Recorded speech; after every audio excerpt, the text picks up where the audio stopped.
How are you? Nice to see you again. Yeah, good to see you. I just grabbed some jelly beans from my daughter's candy bin. Nice. They look like vitamins almost, but They either basically way. are. Yeah, true. Your setup looks great. Great. You look great personally as well. Thank you. Okay, can we address the Matt situation at Really Good Emails? Like, just what is the current state? How many Matts, and how did you procure Matt at Really Good Emails ahead of everybody else? So there are at least three Matts on Really Good Emails. So there's Matthew. So he's Matthew at Really Good Emails. He's a very Matthew kind of Matthew. So that's Matthew Smith. And then Matthew Cook. I think he's Cook at Really Good Emails. And I just got Matt. So I'm the third Matt. And our lawyer is also named Matt, so there's actually four Matts technically. But so there's three Matts technically and one Mike. But yeah, that's how we ended up. So Amazing. And can you tell my audience how long you've been with Really Good Emails? I think it's from the start, but how long is that, and what is your role with them versus maybe your day job at Epsilon as well? sure, yeah. So I think it's been almost a decade. So I know Really Good Emails started almost 10 years ago. But since then, I've sort of settled on the title of head of community. So I curate a lot of the back end emails from the community and try to connect with people on social media and just kind of highlight our community submitted emails and the general, I guess, background of the emails that we feature. So yeah, it's almost been around 10 years, and we have probably over 15,000 emails featured on the site now over that period of time. So, and I've looked at pretty much all of them. So, I believe that. And how many touch points from a community sense? Are we talking like a Slack community as well as just the social? Like, what is the full breadth? sure. So, really, it's like we focused some of our efforts on YouTube with that Feedback Friday. That we kind of put that on the back burner as we did some of our events as well, Unspam. But yeah, we try to use like the normal sites. I think we're finding our audience a little bit on Instagram. So, we're trying to post some trending emails on Instagram. We did hire an agency for a short stint to kind of help us with TikTok and try some of those other channels. So that's still something that we want to maybe do, but it's not like a big priority right now at the moment. And we really like the Email Geeks Slack community, so it's a little bit hard to sort of replicate that. So Yes. we've played around with like a Discord for our community or a Slack, but I think for now we're trying to push people towards the actual site and try to get as much engagement on there versus another community for now. That all makes sense. And nice shout out to the Email Geeks Slack community. And then for Epsilon as well. Yeah, so my day to day at Epsilon is an account manager, relationship manager. So I work with in the automotive side of Epsilon. So I do a lot of work with some different automotive brands and kind of help them with their email strategy and get it out the door. So we're sort of an ESP, but we're also sort of a full service agency. So we do some creative for some brands, and for other brands, we just work with to get the emails out the door. So it's a little bit of balance of both, but it's kind of a shift. I used to work at Digitas, which is another Publicis brand, and I had some interesting clients on there as well. So as I transition across these different agencies, it's a similar job to sort of what I was doing, but it's cool to see the bigger picture for some of these large brands that are sending, millions of emails. And remind me where you're beaming in from. I am currently in Orange County in California in Dana Point. Okay. So I moved from Chicago in September of last year. So I'm in sunny California currently. Good stuff. And I am beaming in from the Atlanta, Georgia area, like Metro Atlanta. So, Matt, thank you so much for your time. Sure. I wanted to, as I positioned to you, I kind of wanted to peel back the curtain a little bit on Really Good Emails as much as you would allow me to do so. Yeah. And right off the bat, what would you say the state of Really Good Emails is today? Like, what are the priorities right now? What's going well? Maybe what also are some of the challenges? Yeah, we're kind of on this cusp of almost like a maintenance mode where we've built a lot of the product that we've sort of wanted to build, and right now we're just focusing on being consistent. We're kind of trying to figure out like what is next for really good emails. Like up to this point, it's really been a side project for all of us. So it really is almost a nights and weekend project that we can put our time on. And for some of the other guys, they have families and multiple businesses. So it's definitely one of those things that, we've always wanted to spend more time on, but with priorities and different things, it's sometimes difficult to find that time. But right now, I think we're trying to figure out like what's next and really just trying to better understand the audience that we do have and try to build that community up. And I feel like the curation side of really good emails has always been there, and that's really important to us. I think we'll keep focusing on that part and trying to, make it stand out, the consistency and the curation across some of the other competitors in the space. Maybe I think it's still one of our strong suits. So, Yeah, I would agree. Totally agree with that.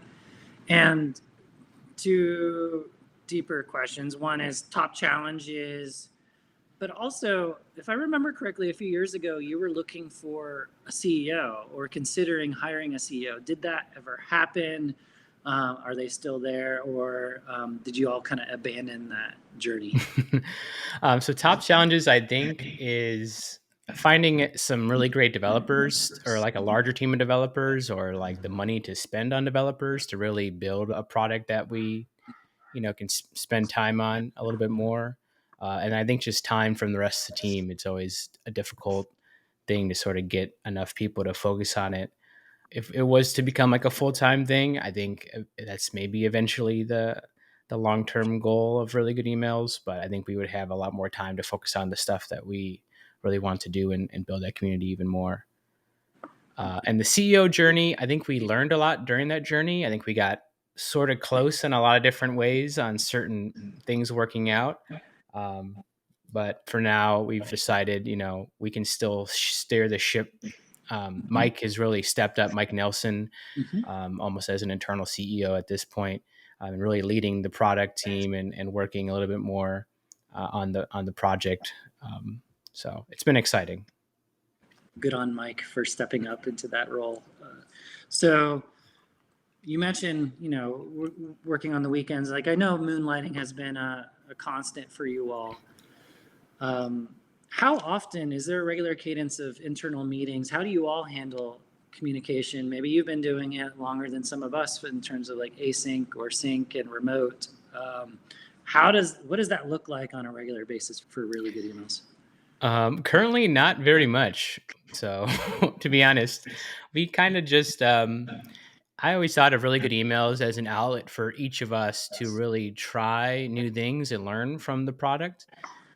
So, like, I think once the mystery, has been solved, or once it's not no longer interesting to us, I think maybe that's like when we'll stop being as motivated to work on it. Mm-hmm. Um, so, I mean, we do definitely do communicate just via Slack occasionally, but a lot of the times, a lot of the projects that we're working on are very self-sufficient, or we trust each other to say, okay, you're going to own working on the newsletter.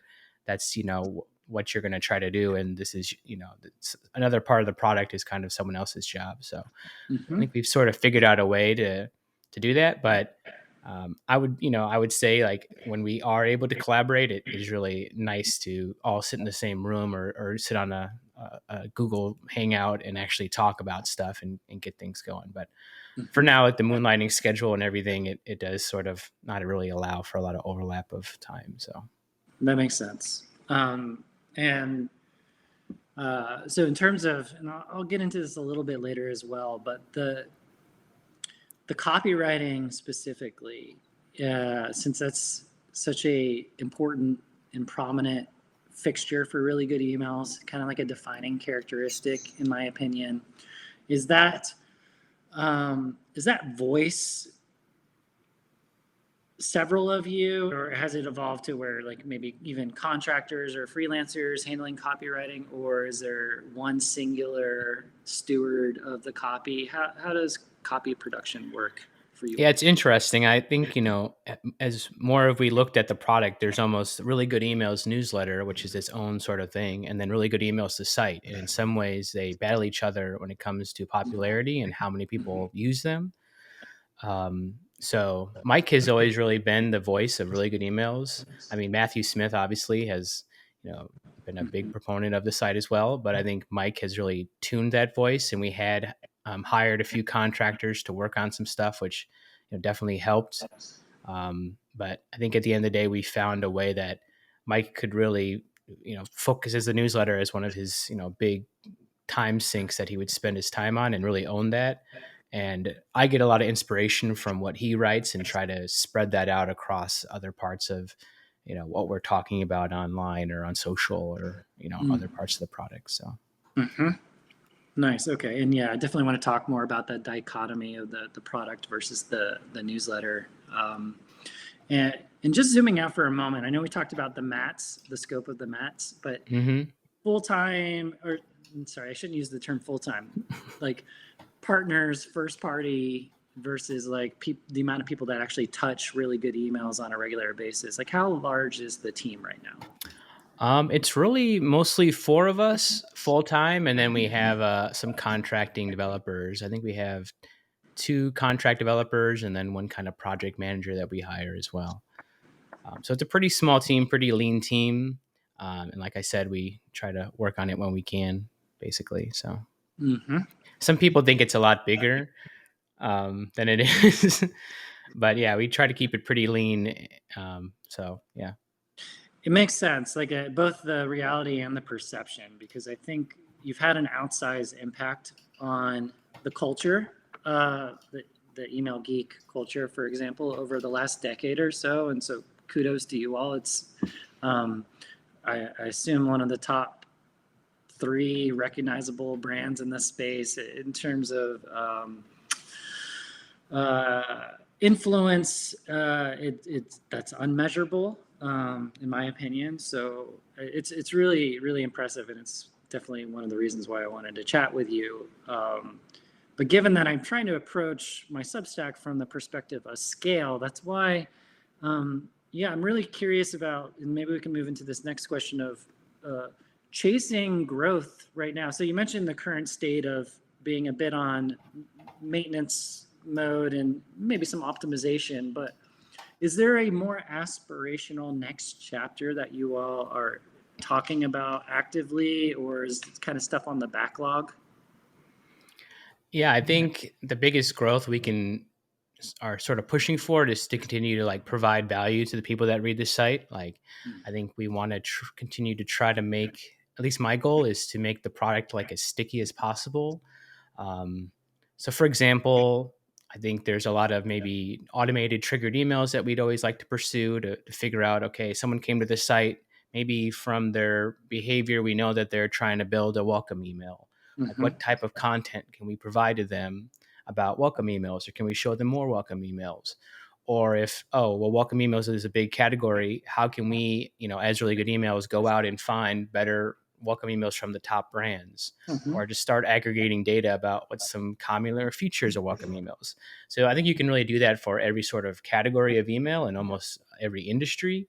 So when you get to that part, it gets a little complex on that side. So I think there's a big opportunity for us when it comes to SEO as well, of like honing in on, those are some of the improvements we've been trying to make, where like someone is looking, types in welcome email designs or something, and we can provide a lot more content around something like that than maybe we had just done in the past. So. As you say that, just to riff a little bit on like the welcome example, my impression is you have a lot of different types of audiences. You have the decision makers on the email or lifecycle side, and kind of the liaisons, but then you also have design resources that, maybe they were pushed to your site from a decision maker or a creative brief, or maybe they just adopted your website over time, became aware of it.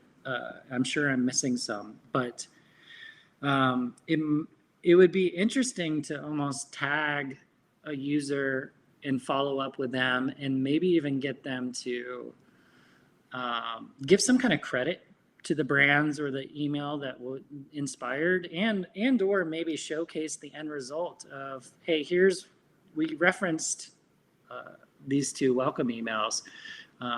and do almost like a little mini case study and have like a different type of content on your site of, you know, A plus B equals C, and we're proud of this one. Here was a little, maybe even a little bit about the strategy. I don't know what the incentive would be for them, but just as a user myself, um, that would it just be an interesting Pandora's box to explore. Yeah, I think we've talked about, what role and when really good emails plays into that whole cycle. And I've always thought it interesting that someone discovers really good emails, gets inspired by the emails on the site, maybe consumes some of our content to learn a little bit more how these emails are made, goes off, makes their own email, and then the back end is submitting their email to really good emails and it gets featured again. Uh-huh. It's just a big circle. So Yep. to me, it's kind of interesting for brands to think like that, and that maybe even be a goal. Because in some ways, I think really good emails is a little bit like a baseline. So like I think a lot of people now have this goal of like, okay, is it below or above our standards and what we want to see maybe? So Yep. That makes sense. And another way I'll say it, again, from my perspective as an end user, is there's two things I can clearly say that you're succeeding at. Clearly, one is tangible assistance for the creative process when working on uh, new projects on the brand side, for example. And then the other would be consistently putting a smile on people's faces, decision makers, on a weekly basis with your newsletter. And not just smile, there's resources that you're curating and helping from a strategic standpoint. But the smile comes first to me because it's the best example I can think of since maybe 15, 20 years ago when MailChimp first came onto the scene, and you were getting the high five from the chimp and all, like just the understanding of who you're speaking to and using relatable, fun language, a lot of empathy, very endearing, but some snark, and like we share the culture, we share the inside jokes with you, and that's been really, really great. So if you're able to find a third or a fourth or a fifth lever that you can pull, I think you've already earned the attention that would be there. I think one thing that we continue to try to do, other than just provide inspiration, is to highlight individual people. Like, I think the coolest thing is if we found an email that you just made and we're even thinking about maybe submitting to really good emails, but you were too scared, and we find it out in the ether and then feature it, and like you open your newsletter and your inbox and it's like one of the top emails on our site. Like Mm-hmm. I always think it's a cool thing to find something before even someone like submits it. We are watching, we are listening, like you are people in our community, like we want to highlight what you're doing, and pull back that curtain a little bit for other people and seeing like, you know, there might only be two people behind this really cool email campaign, and we should feature them and learn from them. So Yeah, that's awesome. I mean, I know it had a profound effect on me at Grammarly in my first few years, where just kind of heads down and like trying to build and tackle a very large scope of work.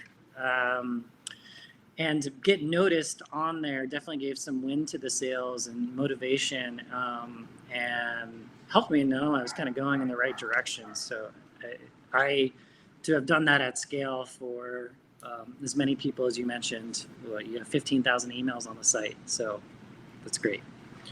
Really, really great.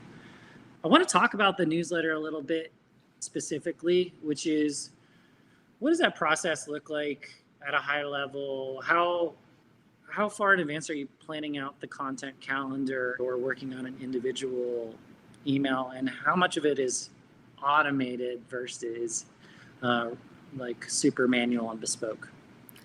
I think this is kind of Mike's role in the company, but I can try to fill in the blanks as much as I can. So I think it's not super automated. It's very bespoke still. I think we do a lot of hard work curating the different links that we want to include. We do work a lot with different sponsorships within the email newsletter, which is important to kind of make sure that we can continue to keep the site alive in that way. But I think what's interesting is a lot of the trends that we're seeing is really coming from the community, where we're seeing a large group of people submitting an email with an underlying theme, or a specific industry starts to stand out, or a new type of email. Like, I think a kind of emerging one is like a membership. Like, brands are starting to have like a membership, like you're involved in the brand, and how do brands communicate to that with an email and get people involved with that. So things like that, where we're sort of discovering from the email submissions, and they sort of lead it way to the newsletter, where we can maybe talk a little bit more about that, or feature that category more, or someone might not see that just, visiting the site. So yeah, I think Mike does a lot of work putting that newsletter together. And I think one thing that maybe makes us stand out is we really are trying to get people to reply to the email. I think it really increases our engagement level and our inbox placement a little bit. But Mike usually tries to add something into the newsletter to get people to reply, so it starts feeling a little bit more like a relationship, instead of having like the normal, no reply at your domain. Like, we really want you to reply and get back to us, and we'll probably talk to you for a little bit. So it's definitely a goal within our newsletter that I think stands out a little bit from just kind of talking to the ether, as some newsletters do. Nice. That's a smart thing to do from a lot of angles. And something that I just recalled is, for, I don't know, a couple of years now, you've been using song lyrics, titles in your subject lines. The first I really saw do that at scale. Whose idea was that, and will it ever be possible to stop that as the go-to tactic? I don't know. That's one of our contractors, Kelly Lamano. She was a big T Swift fan.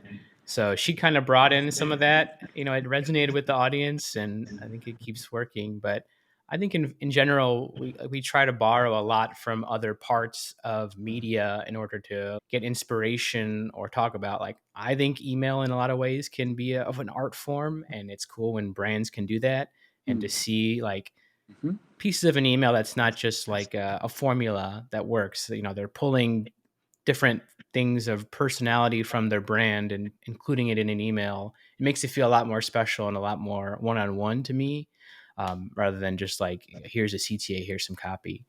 So when a brand can pull in the influences and give you a little bit more connection to them, I think that makes it a little bit more fun to read. Yeah, I totally agree with that. Yeah, I actually think it's the limitations of the email channel that are most interesting to me as a somewhat creative person.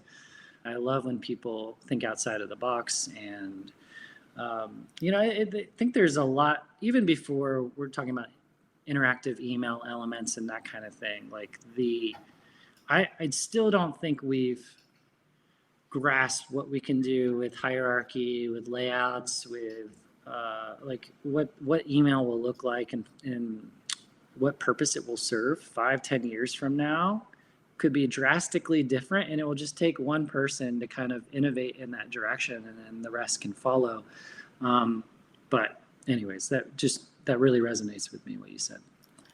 Yeah, I agree. I think that's like what kind of keeps me coming back to this project, is that there's always another email that can come in, and there's always something around the corner that makes you say like, "Oh wow, that's really awesome to see." So Mm-hmm. after all this time, there's still brands that are innovating and trying out new things, and even though you think we probably have done it all, like to me, there's still some interesting parts of email that we haven't even seen yet. So Absolutely. And, given your role on the community side, Matt, I imagine like this is almost an emerging third tenet to what Really Good Emails does, the Unspam Conference. Like, how involved were you in launching that? And how involved do you continue to be? And correct me if I'm wrong, but I think you've gone from just was it Greenville, South Carolina?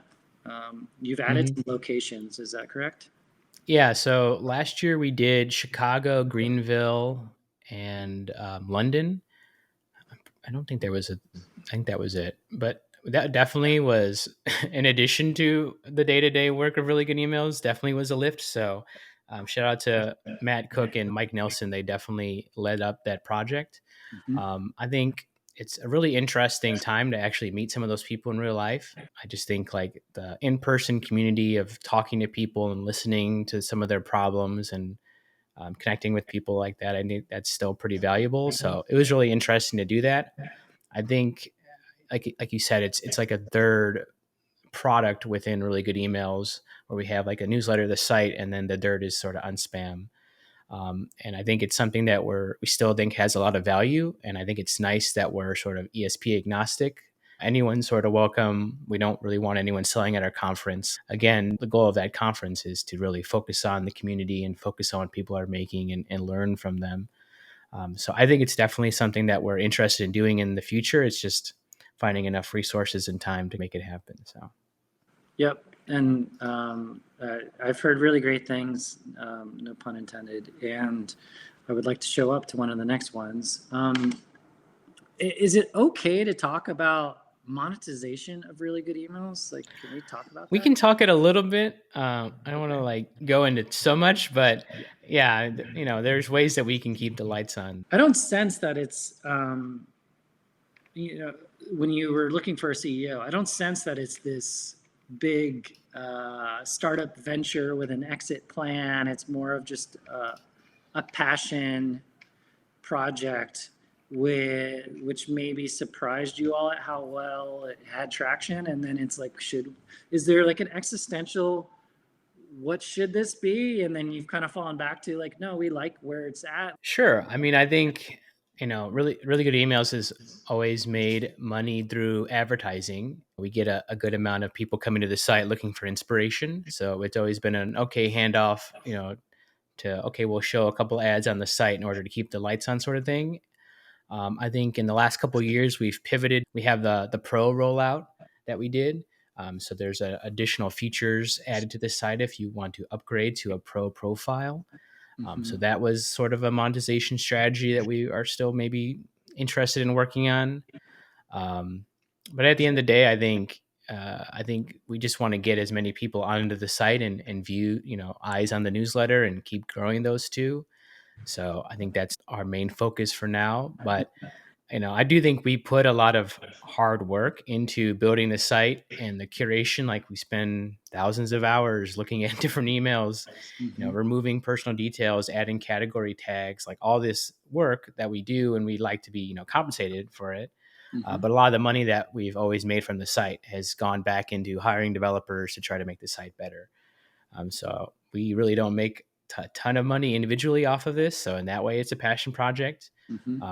I think, yeah, there's a couple ways for us to run it. Whenever we really want to scale or build something new, we have to kind of, bootstrap it a little bit.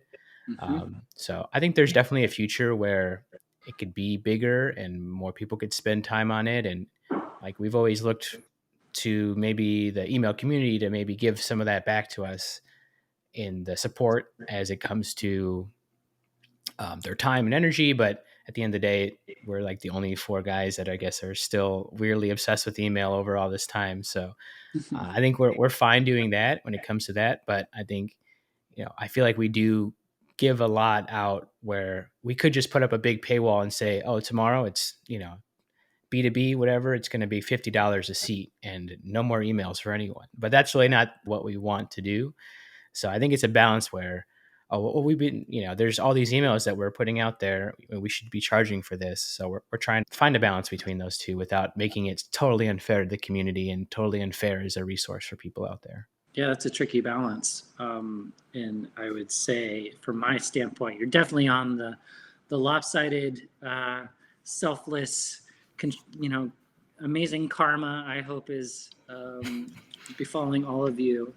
But yeah, thank you for your service from that standpoint. Specific newsletter question. I know it's more Mike than you, but or at least on the copy side. This is not a copy question. The 2 per week cadence. I sometimes think to myself, man, if I was them after this much time, I'd be looking for a way to maybe go down to just once a week or something along those lines, just from an overhead perspective, or scrutinizing the ROI in terms of impact. Like, is that 2 times per week necessary to achieve our current state of goals? Is that a debate that happens internally at all?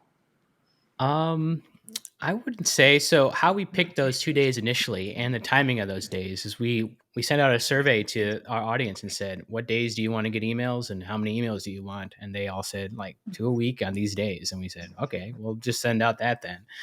And when it comes to selling ads, it's definitely helpful to have that extra newsletter that we can Yep. monetize.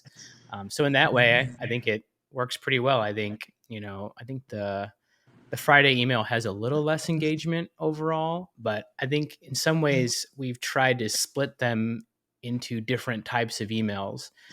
So the first one in the week is more focused on, its content when it comes to like a little email, maybe a little less adjacent. And then I think maybe the Friday one has some different content in that. So it's nice for us to sort of split versus having one email try to do everything once a week and maybe do it a little bit more poorly. I think the two email split is trying to find a difference between two different of our audience groups of people that may be super interested in email that want to learn how to code or something, and then more of a general audience that just like wants marketing tips.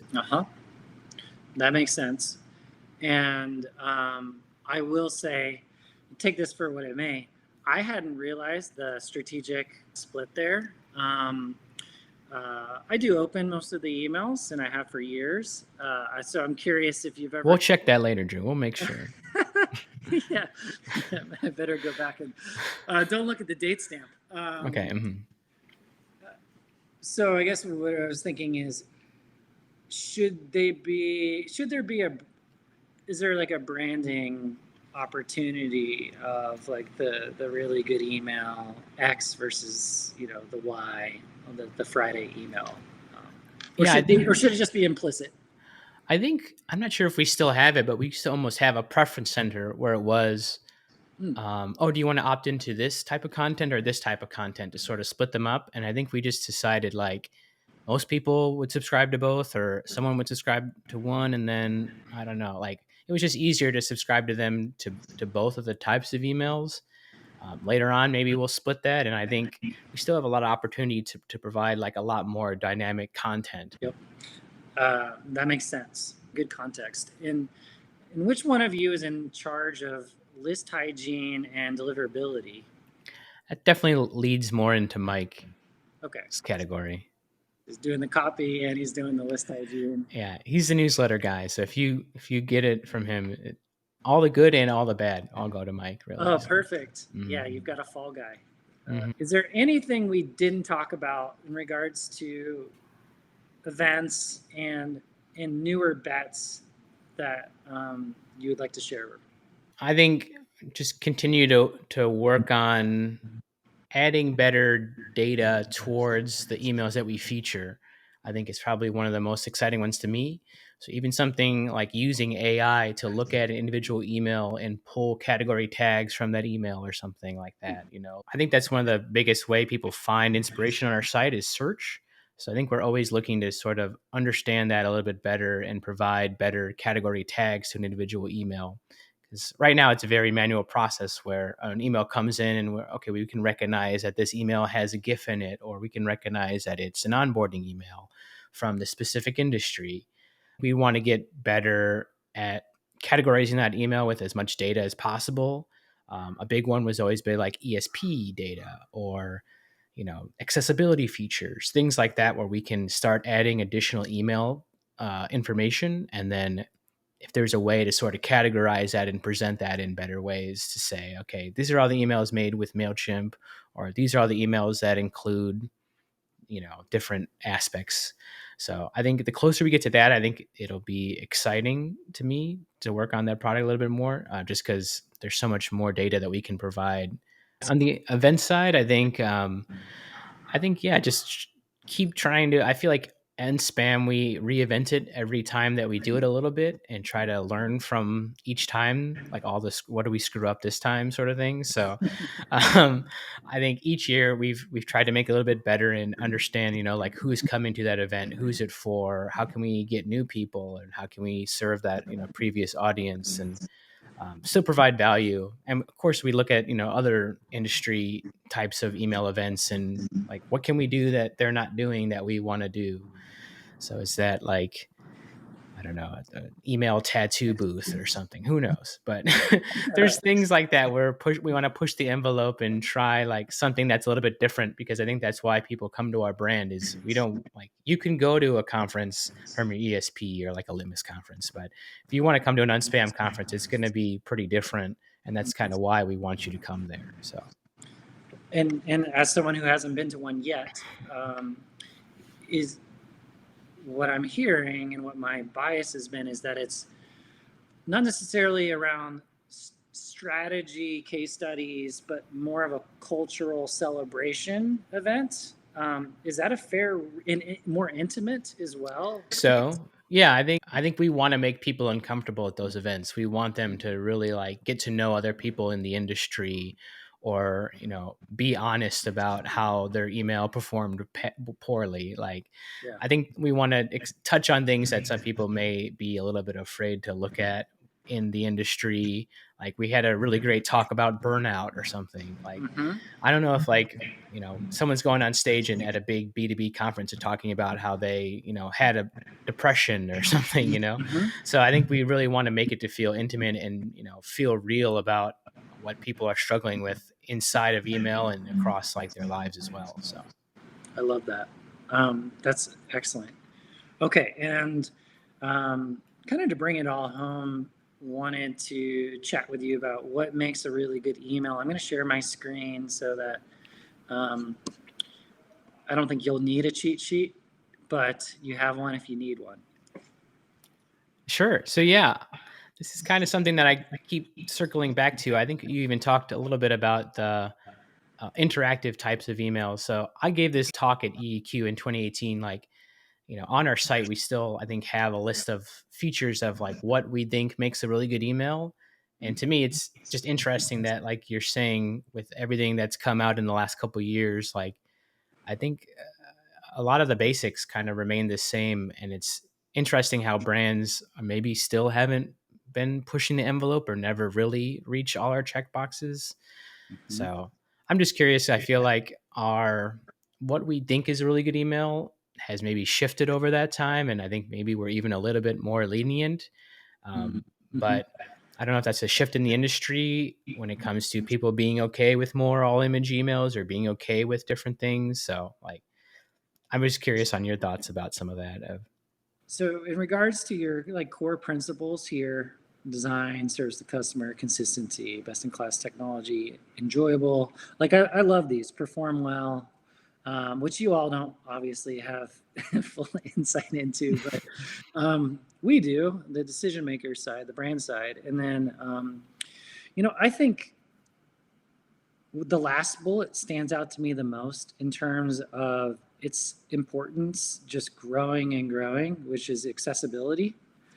um, so that would be like my initial thought is, as someone who um, didn't take as much ownership as I could have during my tenure at Grammarly from 2014 to 2020. Relied a lot on either our agency partner that was building the emails and designing some, or more crucially, our design team, and then like doing design systems and that kind of stuff with accessibility as an input. I'm realizing these days, like the last year or two, that we didn't go as hard as we should have or could have there, and that it was not only a lost opportunity, but from a principled standpoint, from like our core values in terms of empathy and in terms of what Grammarly stands for, it was a lost opportunity qualitatively as well. So I will just say that like that is the item. You have all of these still hold true, but that one's importance seems to just be growing and growing. Cool. Yeah, the accessibility piece is always a little tricky because it may cost more money to make an email accessible. At the end of the day, there's some benefits of it, but it may be invisible to the decision maker potentially.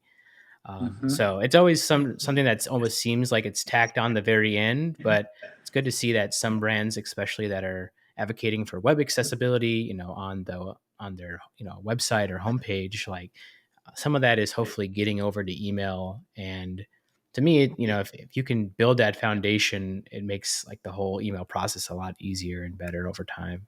Mm-hmm. Yep. And then I guess my other response, which I'll stop sharing, which shouldn't surprise you reading some of my content, which is, for me, the future of email is a shift to be closer and closer tied to the product experience, to where it is a product. It is a core product experience, not just some ancillary adjacent product experience, but it is to the end user, and from a effectiveness and from a what type of moment it captures, as seamless as possible. It just happens to be the product's coming to you in this case, rather than you going to the product, and maybe it's bringing you back. But that's less around take a static image of an email and evaluate it from the way that you all have traditionally, but it's more of there's another lens we could look at it that's not necessarily results based, but is this email acting as a gateway, or is it acting as a product experience? And I think people should be exploring acting as a product experience much more than simply providing that gateway spot. Yeah, I agree. And I think like, and I think of like, and I get a good email and I'm like, this is a rare email because the context feels like unique, where like when I'm getting this email, what information it has about where I'm in the customer journey, it's a lot more informed than something that you just send to everyone. So I Mm-hmm. think that one-to-one type of email is where I see email performing very well. Mm-hmm. And makes me the most excited. Like, yeah, there's some great promotional emails out there. Like, yeah, they have to exist when you launch a new iPhone, but like to make something that feels a lot more one-to-one and personable, that is sent at the right time with everything else that is included, like on our site of what makes a really good email, that's like a rare, very good email. Like it needs to be like holographic or something on the site, because you know that this one is special and someone spent a lot of time on it, and it really shows as the end user. So Yes, and on that note, I would say intuitively, when you scan really good emails, you know that people crafted these with intention, and that is what is so inherently great about it. And a lot goes into that, a lot of thought and strategy. And gone, I think, is the age where simply doing behavioral emails, like an abandoned payment or flow or whatever, can be seen as a win because, oh, you did the thing and you filled a gap. It looks like crap, but you did it. Like, it makes me so happy. checkbox. Yeah. Checkbox, right? It makes me so happy when someone does something unexpected with the copy or design or layout, and it was clearly crafted with as much intention as a welcome email or something that has higher visibility. Like, that makes me the happiest, because I know somebody is sitting in that chair designing those programs that cares so much and is probably driving so much impact for that company. They're probably one of the highest impact people in that entire company. They may or may not be as recognized as they should be, but yeah, that's what sings to me, is when everything's the design, the layout, the function, the targeting, and doing something unexpected. Yeah. Great. On that note, it is 4:50 p.m. on a Friday. And Matt, I just really appreciate your time. Sure. Yeah. Thanks so much, Drew. You're very welcome. And God bless really good emails, and talk to you again soon, I hope. Thanks. See ya.